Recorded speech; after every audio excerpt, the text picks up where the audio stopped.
रामकृष्ण परमहंस के समय की घटना है। केशव चंद्र सेन हुए उनके समय में, ब्राह्मण समाज के अध्यक्ष हुआ करते थे और वो बड़े प्रसिद्ध व्यक्ति। जब क्वीन आई भारत तो अपनी ओर से कुछ ही लोगों से मिली, उनमें से एक केशव चंद्र सेन थे। मिलने के लिए गई वो, और केशव चंद्र सेन जो थे उनके हजारों शिष्य थे, न जाने कितने केंद्र थे। वो स्वामी रामकृष्ण परमहंस से मिलने के लिए दक्षिणेश्वर मंदिर में गए, और उस समय में स्वामी रामकृष्ण परमहंस को ज़्यादा लोग जानते नहीं थे। मिलने के लिए गए, और जब मिलने के लिए गए तो उस समय में उनके साथ 200 के करीब स्वयंसेवक गए। बड़ी घटना थी, ऐसा जैसे लाखों लोग साथ गए हों। और उन स्वयंसेवकों में एक स्वयंसेवक विवेकानंद थे।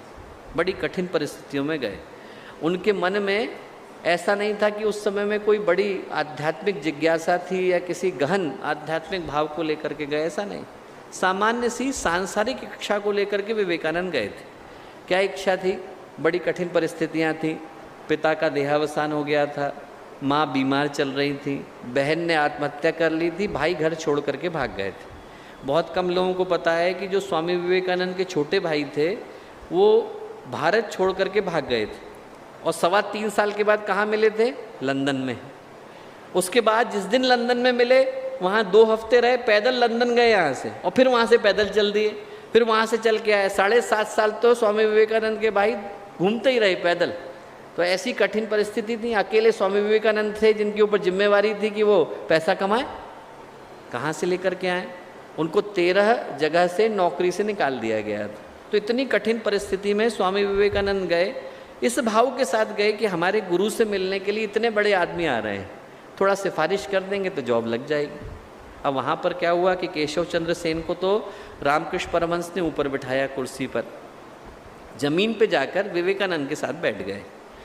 लोगों को लगा कि ये परमहंस हैं, समझ ही नहीं पाए कि अध्यक्ष तो वहाँ बैठे हैं। उन्होंने कहा कि साहब अध्यक्ष वहाँ पर बैठे हैं।